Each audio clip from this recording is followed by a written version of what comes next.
serial offenders. Every true crime enthusiast has heard about them, and they often debate who was the most notorious. Ted Bundy's trial was likely the most widely covered in history, while Jeffrey Dahmer's troubling actions filled headlines for years. Neither of them, however, reached the staggering number of individuals affected by one offender in the Pacific Northwest. He moved through Washington state for decades, leaving many questions unanswered. The media named him the Green River Killer, and he nearly escaped justice entirely. It was the early 1982 in King County, Washington, and fear was about to reach the winding Green River. This long river flows from the rural areas of northwest Washington to the busy streets of Seattle, forming the approach to the former logging region of Stampede Pass. For a group of children playing along the river on July 15, 1982, it marked a shocking discovery. They found Wendy Caulfield, a 16-year-old from nearby Puyallup, in the water. An investigation quickly began, but no leads identified her offender. Wendy was likely the first individual affected, but she would not be the last. Just over a month later, 4 more young women were discovered in the Green River, making it clear the Pacific Northwest faced a dangerous offender. Authorities assembled a massive task force, the largest since the hunt for Ted Bundy in the previous decade. Many more individuals would be affected, all young women, some runaways, and others in vulnerable situations. It would take a long time for investigators to get answers, even though they crossed paths with the offender multiple times in the years that followed. His name was Gary Ridgway, one of the most relentless and dangerous offenders the country had seen. Born in Salt Lake City, Utah, in 1949, Gary Ridgway appeared to be a normal boy, but early signs hinted at deeper struggles. He was the middle child of a strict, controlling mother. School was challenging for him, as he battled dyslexia and was held back a year in high school. Later assessments showed his IQ in the low 82nds. Troubling patterns existed at home. But there were darker signs.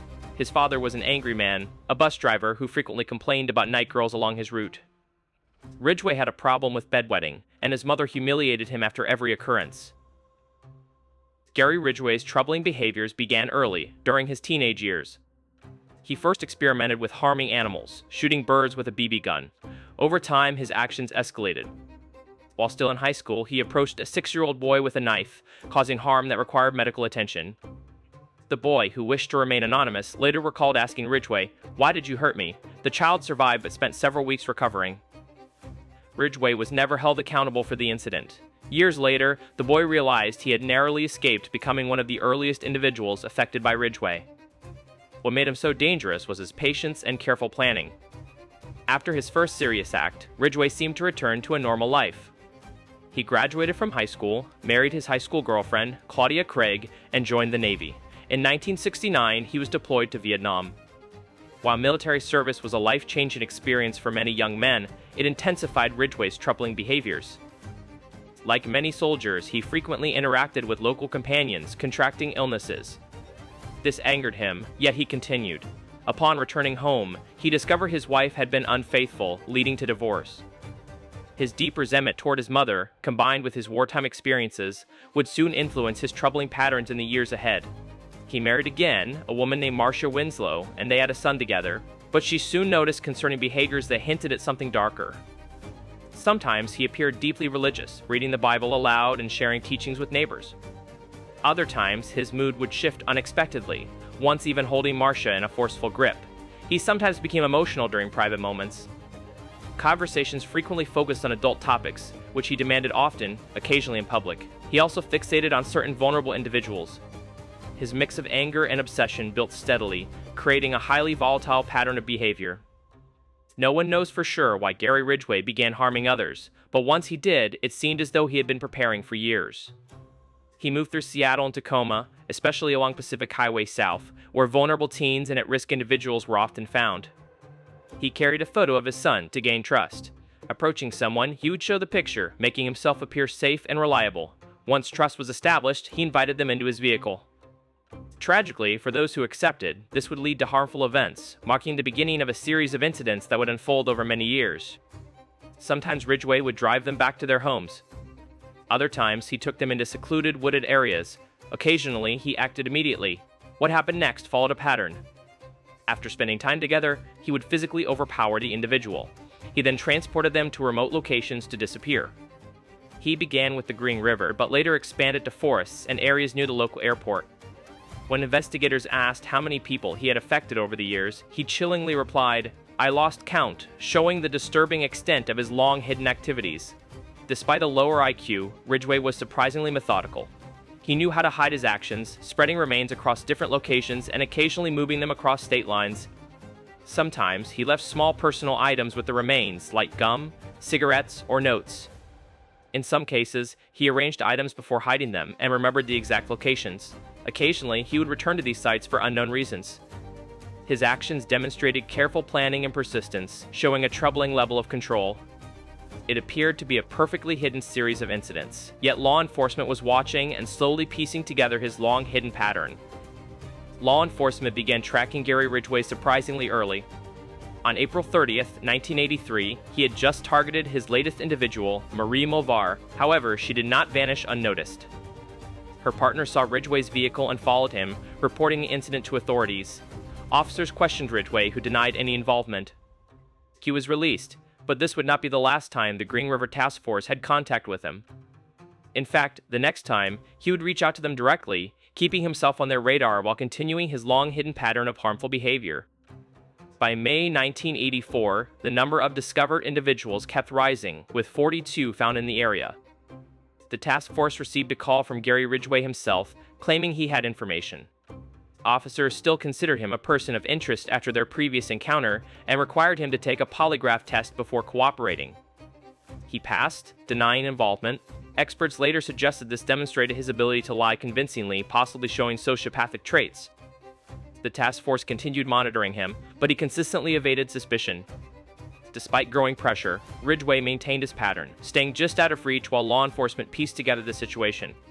As more remains appeared near the Green River, the task force grew increasingly concerned. Experts Robert Keppel and Dave Reichert, both experienced in previous investigations of serial offenders, even consulted Ted Bundy on death row to gain insight into the Green River killer's psychology. Bundy highlighted many of Ridgway's patterns and suggested monitoring one of the discovered sites to see if he returned. Ridgway, however, was patient and careful.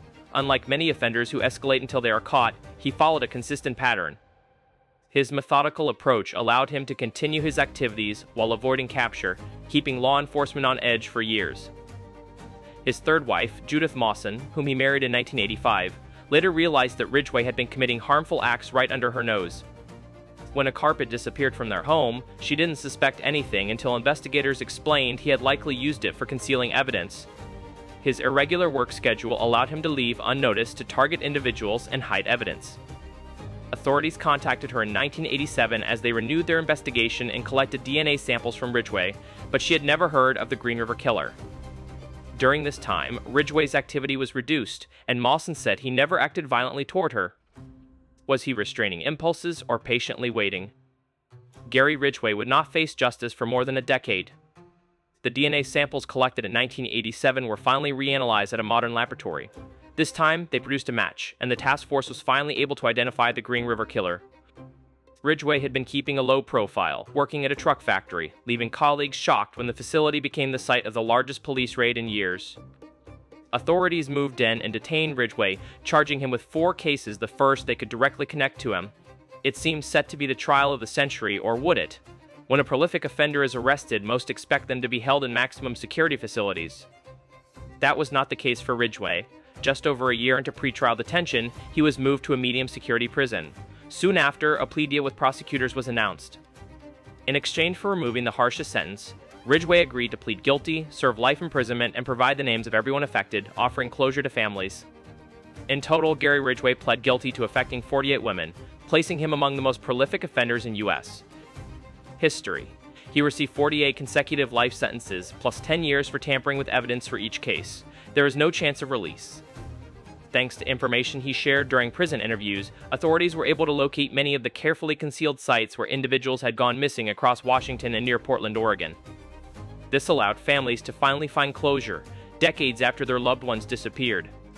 So, is Gary Ridgway the worst serial offender in U.S. history? That depends on perspective. His confirmed 48 cases place him among the most prolific, and he has admitted to affecting 71 individuals in total, though many remain unverified. He continues to assist investigators with unresolved missing person cases from that period, providing details and context. However, Ridgway is not the only offender claiming a high number of cases. Other prolific offenders also report significant numbers, and some cases remain difficult to confirm. Samuel Little, another prolific offender serving life in a California prison, traveled across the country from 1970 to 2012, leaving a trail of harm. Frequently arrested for lesser crimes like drunk driving and armed robbery, he was only convicted of 4 cases in California and Texas. Federal investigators, however, have linked Little to as many as 50 disappearances across the nation, which, if confirmed, would surpass Ridgway's total. Many of these cases occurred decades ago and do not follow a single offender-specific pattern. Little also targeted women, though his methods were less consistent than Ridgway's. If you ask him, he will tell a different story. He claims to have affected over 90 people, though many cannot be verified. So who is the worst serial offender in U.S. history? Both men are serving life sentences, both claim more cases than they've been convicted of, and both are now elderly. The full truth may never be known. Yet for those living near the Green River in Washington, Gary Ridgway's period of fear and uncertainty remains unforgettable, leaving a lasting impression on the community. Thanks for watching. If you enjoyed this video, please give it a thumbs up and don't forget to subscribe so you don't miss out on what's next. See you in the next one.